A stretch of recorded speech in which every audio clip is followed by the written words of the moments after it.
Centre of gravity.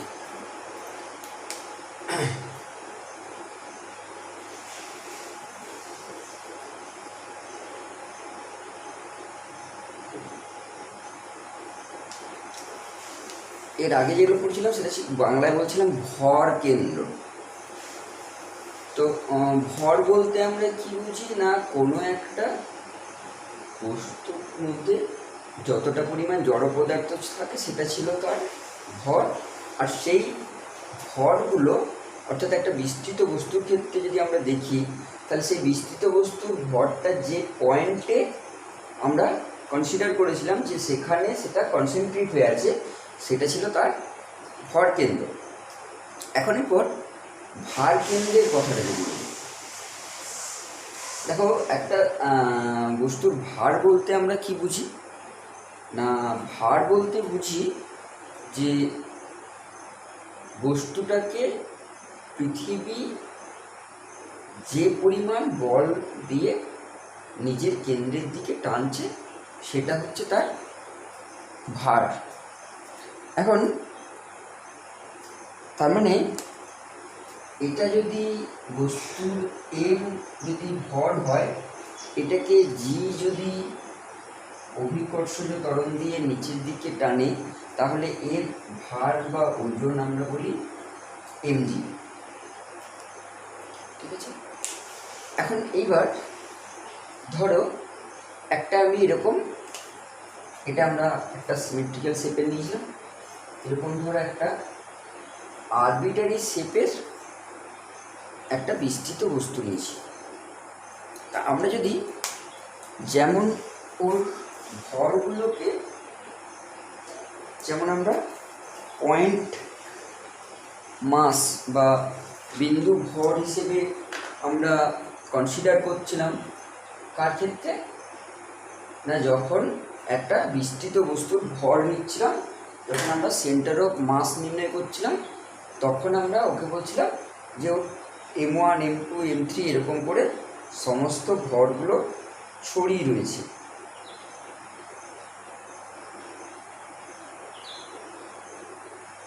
এখানেও যদি সেরকম সমস্ত ভরগুলোকে আমরা ধরে নিই, যেরকম M1 M2 M3 করে যদি ছড়িয়ে রয়েছে এরকম করে যদি ধরি এই বিস্তৃত বস্তুটার ক্ষেত্রে,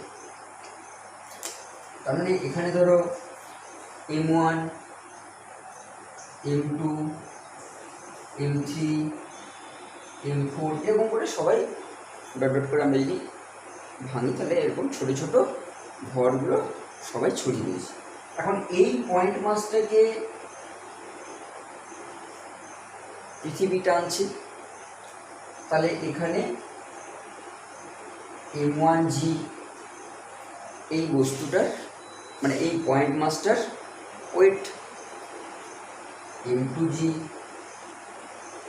এই point master wait, M3G M4G এরকম প্রত্যেকটা পয়েন্ট মাসকে যদি আমরা তাদের ওয়েট হিসেবে নিই, ভার হিসেবে যদি নিই, তাহলে এরকম প্রত্যেকটা পয়েন্টের আলাদা আলাদা ওয়েট পাবো। এখন যেমন ধরো আমরা যদি এই কলমটাকে যদি আমি ঠিক ইকুইলিব্রিয়াম পজিশনে আমি যদি রাখতে চাই, তাহলে দেখো এর প্রত্যেকটা পয়েন্ট থেকে নিচের দিকে গ্র্যাভিটি কাজ করছে। প্রত্যেকটা পয়েন্ট থেকে যখনই গ্র্যাভিটি কাজ করছে, তখনই কী হচ্ছে, তখনই এই মাস সিস্টেমটা একটা বিস্তৃত বস্তু হিসেবে যখনই থাকছে, তখনই আবার কি না, এর বিভিন্ন পয়েন্টে এর যেহেতু ফোর্স আলাদা আলাদা, এখানে ওয়েট M1G মানে ফোর্স হয়ে যাচ্ছে, তাহলে এই পয়েন্টটার উপরে ফোর্সগুলো ডিফার করে যাচ্ছে, প্রত্যেকটা পয়েন্টে আলাদা আলাদা হয়ে যাচ্ছে। আমি যদি এমন একটা পয়েন্টকে চুজ করতে পারি যার এই বিস্তৃত বস্তুটার ক্ষেত্রে দেখি যে যার এই দিকে যে পরিমাণ ফোর্স অ্যাপ্লাই করা হচ্ছে, অর্থাৎ টোটাল এফ, আর এই দিকের যদি টোটাল এফ, অর্থাৎ আমরা যদি এমন একটা পয়েন্টকে চুজ করতে পারি যে পয়েন্টের ওপরে টোটাল ফোর্সটা হয়ে যাচ্ছে আমার ইকুয়াল, মানে 0 যদি বলি আমি। তাহলে দেখো তখন কি হচ্ছে না, এই পয়েন্টটার উপরে যদি আমি এরকম করে ব্যালেন্স যদি রেখে দিতে পারি, তার মানে এর উপরে যে অ্যাক্টিং ফোর্স আর এই যে এই দিকে যে সমস্ত ফোর্সগুলো আমার অ্যাক্ট করছে সেই অ্যাক্টিং ফোর্সটা 0।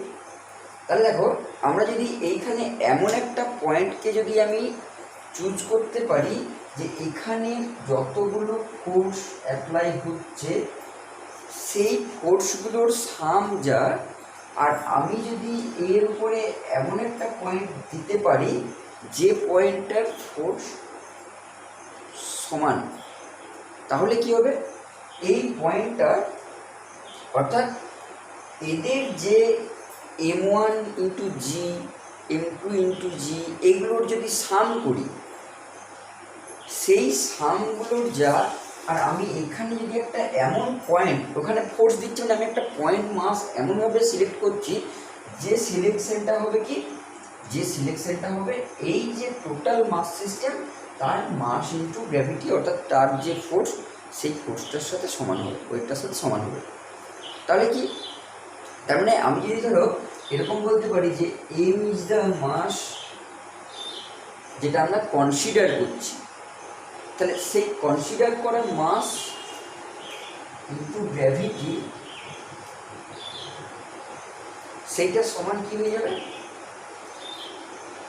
সেইটা সমান হয়ে যাবে যে m1 G plus m2 G plus m3 জি, এরকম করে যাবে।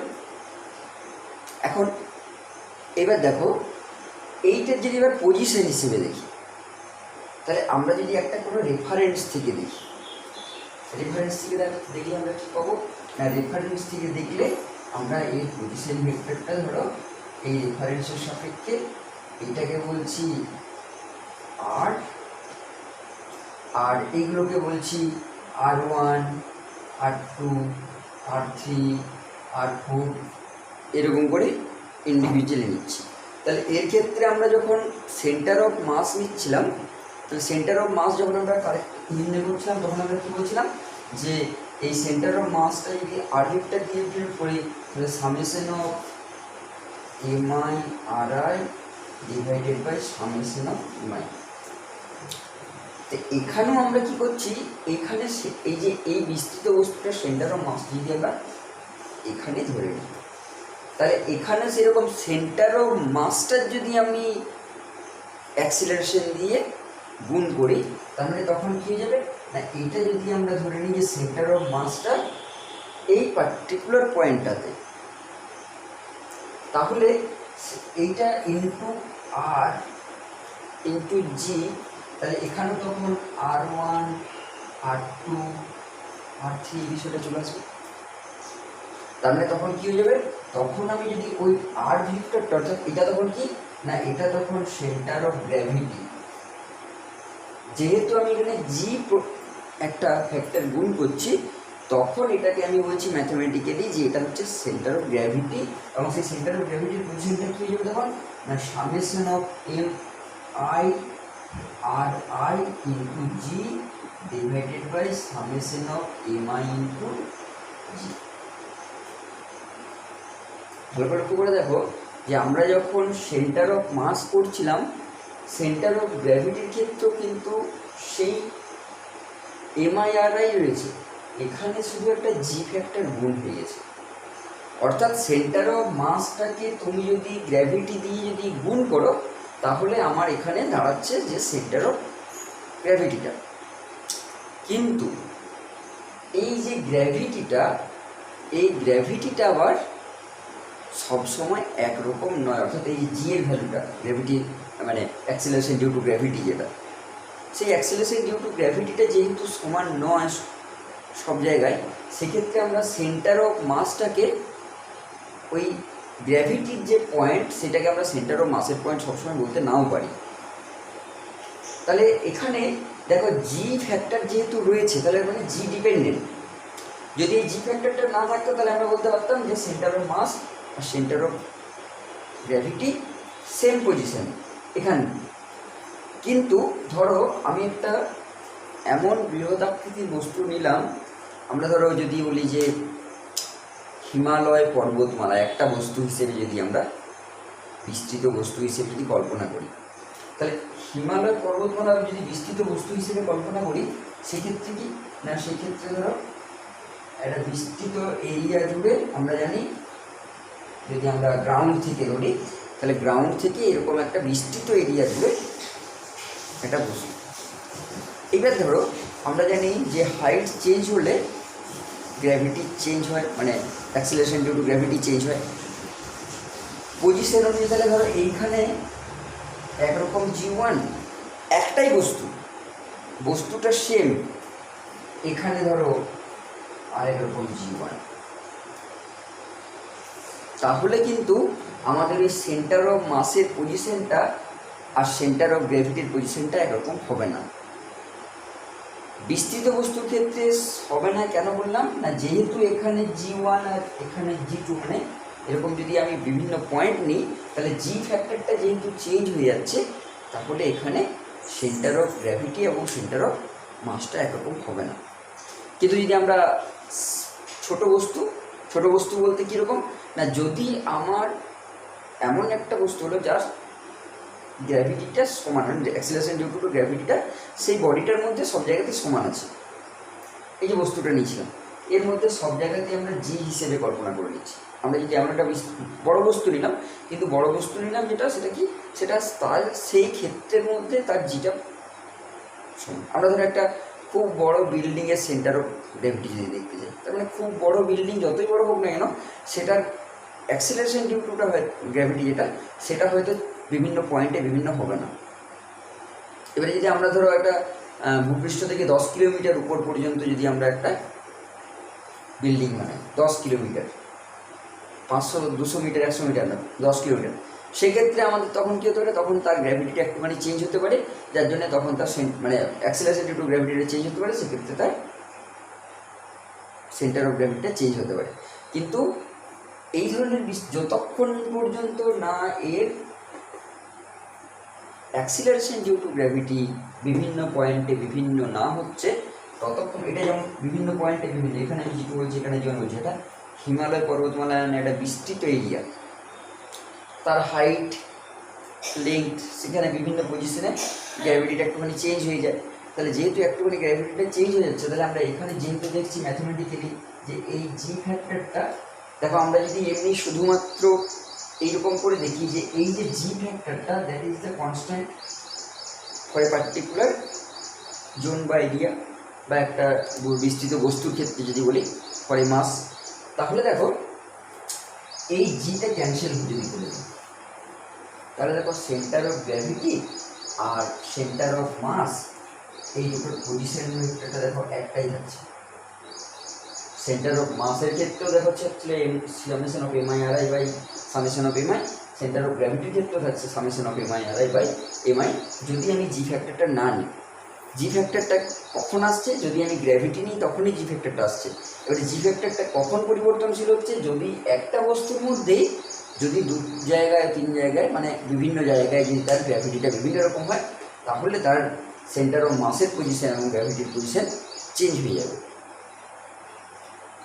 ঠিক আছে, এটা হলো সেন্টার অফ গ্র্যাভিটির কনসেপ্ট। এবং সেন্টার অফ গ্র্যাভিটি আর সেন্টার অফ মাসের মধ্যে মেনলি যেটা পার্থক্য, সেটা আমরা দেখছিলাম কি, যে সেন্টার অফ মাসকে আমরা যে বলছিলাম যে একটা পয়েন্ট মাস হিসেবে কনসিডার করছিলাম, যে পয়েন্ট মাসটার উপরে একটা ফোর্স লাগালে সেটা কী হচ্ছিলো, সেটা একটা 1 ডাইমেনশনাল মোশন নিচ্ছিল। আর এখানে সেন্টার অফ গ্র্যাভিটি সবসময় যে ডিরেকশন হবে, এখানে দেখো জি ফ্যাক্টর যেহেতু সেক্ষেত্রে একটা ভেক্টর রয়েছে, তাহলে এখানে সবসময় সেটা ডাউনওয়ার্ড, অর্থাৎ টুয়ার্ড আর্থ সেন্টার এর একটা ডিরেকশন রয়েছে। তাহলে এইগুলো হলো আমাদের সেন্টার অফ গ্র্যাভিটি সম্পর্কে আইডিয়া। এবং সবসময় আরেকটা জিনিস দেখো, আমাদের একটা বিস্তৃত বস্তুর ক্ষেত্রে সেন্টার অফ গ্র্যাভিটি কিন্তু একটাই ফিক্সড পয়েন্ট, এর কোনো আলাদা কোনো বিভিন্ন জায়গায় সেন্টার অফ গ্র্যাভিটিটা কিন্তু পাবো না। যেমন আমরা সেন্টার অফ মাসের ক্ষেত্রে দেখছিলাম। এবারে ধরো পজিশনটা যদি চেঞ্জ হয়, যখন আমরা যেমন দেখছিলাম যে একজন লোক নৌকার উপরে চাপছে, তার সেন্টার অফ মাসের পজিশনটা চেঞ্জ হচ্ছে, কিন্তু সেন্টার অফ গ্র্যাভিটি দেখো মাসটা আমরা যখন দেখছিলাম পজিশনটা কিন্তু চেঞ্জ হচ্ছে। সেন্টার অফ মাসের মানে ওটা যেহেতু পজিশনটা একটা চেঞ্জ হচ্ছে, তাহলে ওটা মোশন তৈরি হয়ে যাচ্ছে। তো এখন আমরা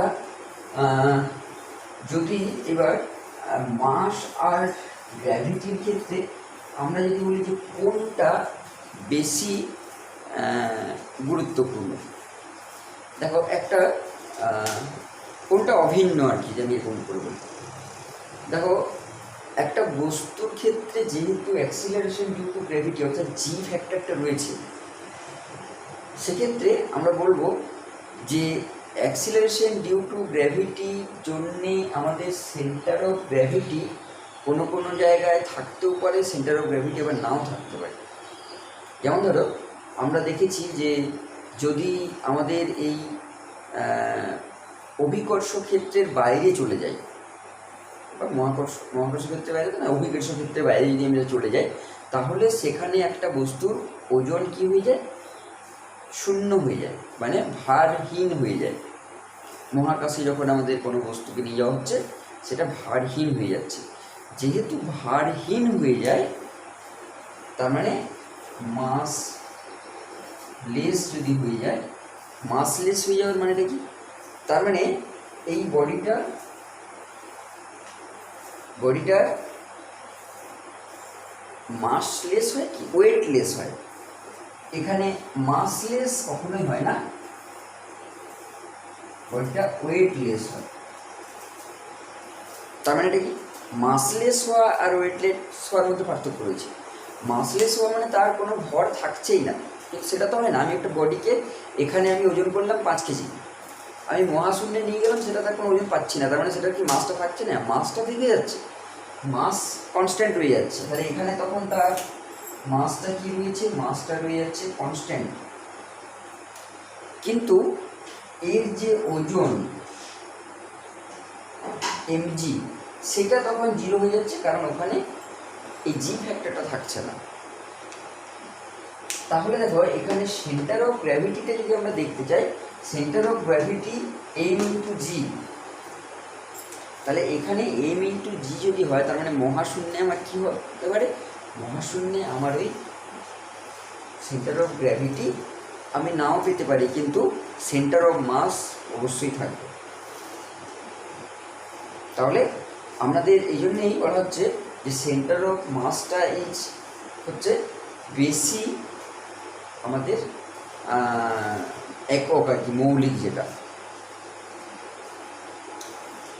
ঠিক আছে, এরপর আমাদের এটা ছিল ভারকেন্দ্র সম্পর্কে ধারণা। এর আগে আমরা ভরকেন্দ্র সম্পর্কে ধারণা পেয়েছি, এই জায়গাগুলো আমাদের জানা হলো।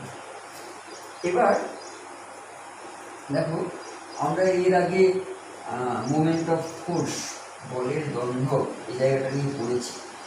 এখন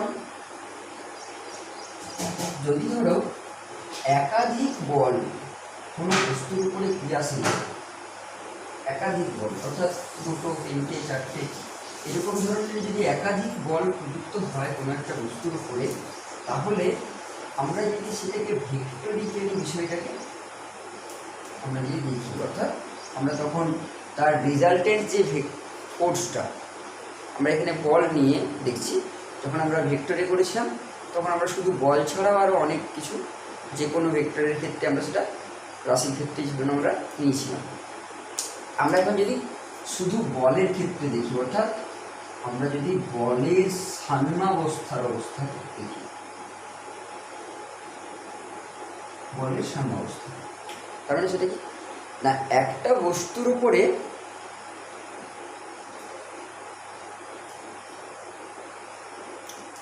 আচ্ছা দেখো এটা আমরা যেটা বলছিলাম অ্যাক্সিলারেশন ডিউ টু গ্র্যাভিটিটা সবসময় আমাদের কি থাকে, অ্যাক্সিলারেশন ডিউ টু গ্র্যাভিটিটা সবসময় টুয়ার্ডস দ্য সেন্টার অফ, এটা ধরো বডিটা আর এটা ধরো আর্থ, এটা আর্থ, এটা বডিটার মাস। দেখো সবসময় সেন্টার অফ গ্র্যাভিটি মানে যেটা আমাদের ডিরেকশন অফ গ্র্যাভিটি আর কি, অ্যাক্সিলারেশন ডিউ টু গ্র্যাভিটির যে ডিরেকশনটা সেটা সবসময় জিটা টুওয়ার্ডস আর্থ সেন্টার।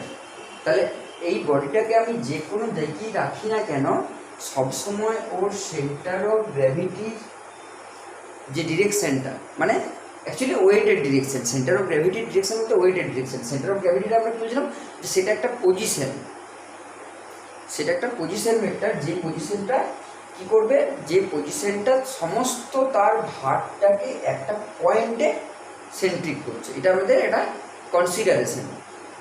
তাহলে কিন্তু এর এই যে ওয়েটটার যে ডিরেকশন অ্যাকচুয়ালি ওয়েটের ডিরেকশন, এটা বুঝতে পেরেছো? এটা ওয়েটটা সবসময় ওর কাজ করছে কোন দিকে, টুওয়ার্ডস আর্থ, আমরা যেদিকেই রাখি না কেন। বুঝতে পেরেছো সৈকত? আচ্ছা, এবার আমরা যেটা ইকুইলিব্রিয়াম অফ ফোর্সের কথা, বলের সাম্যাবস্থার কথা যেটা আমরা বলতে চাইছিলাম।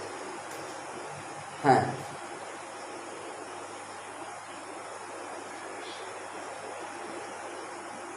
ফোর্সটা, হ্যাঁ হ্যাঁ, gravitational force, gravitational force, force মানেই তোমার ভেক্টর কোয়ান্টিটি। যে হ্যাঁ সবসময় হলেও, ও সবসময় হলেও কিন্তু সবসময় আমাদের কি টুওয়ার্ডস আর্থ, সেক্ষেত্রে অবশ্যই ভেক্টর কোয়ান্টিটি।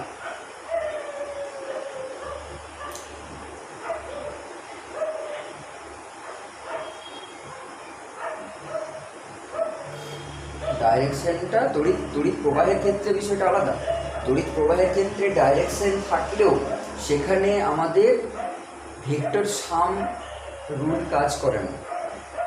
ভেক্টর সাম যে ল, সেখানে আমরা ধরো এই একটা তড়িৎ তার ধরে একে আমি ব্যাটারি দিয়ে কানেক্ট করেছি, এখানে একটা রেজিস্ট্যান্স লাগানো আছে, তো এটার ভিতর দিয়ে যখন তড়িৎ প্রবাহ হচ্ছে, দেখো এইদিকে যাচ্ছে এইদিকে যাচ্ছে এইদিকে যাচ্ছে, এরকম করে তড়িৎ প্রবাহটা যাচ্ছে। এটা আমি এর আগে যখন ভোল্টের পরিসংখ্যান করেছিলাম, দেখো এখানে দেখো আমার ডিরেকশনটা মনে হচ্ছে এটা ডিরেকশন চেঞ্জ হচ্ছে, এই তারের ডিরেকশন চেঞ্জ হচ্ছে, মানে তারেরটার আমি হয়তো তারটা একটু বাঁকিয়েছি, সেক্ষেত্রে এই অভিমুখ আর তড়িৎ প্রবাহের যে অভিমুখ সেটা দেখো অলওয়েজ পজিটিভ টু নেগেটিভ, তড়িৎ প্রবাহের যেটা।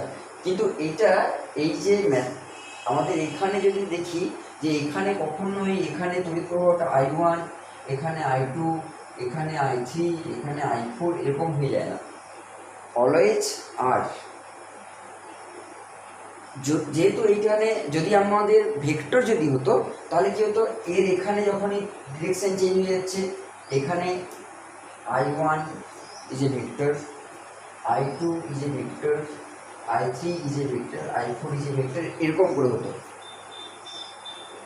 কিন্তু আমরা যদি ধরো দেখি যে যদি অ্যাক্সিলারেশন ডিউ টু গ্র্যাভিটির ক্ষেত্রে, মানে কোনো একটা বস্তুকে ধরো আমি নিচের দিকে যখন ফেলছি তখন তার ইফেক্ট একরকম, কিন্তু বস্তুটা যখন উপরের দিকে তুলছি তখন তার ইফেক্ট অন্যরকম। সেক্ষেত্রে এখানে দেখো এটা তখন আমরা যদি দেখো ডিরেকশনটা তখন ফ্যাক্টর হচ্ছে, তখন দেখো এটা আমরা কি বলছি যে জি, তখন আমরা যখন ওই প্রবলেমগুলো পড়েছিলাম তখন দেখো এখানে প্লাস জি হিসেবে দেখছিলাম, এটাকে তখন আমরা বলছি কি মাইনাস জি। কিন্তু আই এর ক্ষেত্রে আমরা এরকম করে নিচ্ছি, এটা প্লাস আই, এটা মাইনাস আই, নিচ্ছি না। তার মানে এখানে দেখো ওই জন্যই আমাদের এর ডিরেকশনটা পজিটিভ টু নেগেটিভ থাকলেও এই ডিরেকশনটা কিন্তু দিক অনুযায়ী নয়, মানে আমি পূর্ব পশ্চিম উত্তর দক্ষিণ এরকম দিক হিসেবে বলি, এর ডিরেকশনটা পজিটিভ টু নেগেটিভ এটা ঠিক আছে, কিন্তু এরকম যদি উত্তর দক্ষিণ বা পূর্ব পশ্চিম এরকম দিক হিসেবে দেখি তাহলে সেই দিক হিসেবে এটা কিন্তু কাজ হচ্ছে না। তাহলে তখন আমাদের এটা তড়িতের ক্ষেত্রে, কারেন্ট ফ্লোয়ের ক্ষেত্রে এটা তখন আমাদের ভেক্টরের অ্যাডিশন যে রুল, মানে ভেক্টরের ল যেগুলো, সেই ভেক্টরের লগুলো এখানে কাজ করে না, তার জন্য এখানে আমরা এটাকে স্কেলার কোয়ান্টিটি হিসেবে নিই। কিন্তু অ্যাক্সিলারেশন ডিউ টু গ্র্যাভিটিতে যদি আমরা কোনো কিছু নিই সেক্ষেত্রে অবশ্যই সেটা মানে ডিরেকশন সহ, অর্থাৎ সেটা ভেক্টর কোয়ান্টিটি হবে। আচ্ছা, আমরা পরে যেটা আসছিলাম জায়গাটায়, ফোর্স, ইকুইলিব্রিয়াম অফ ফোর্স। তো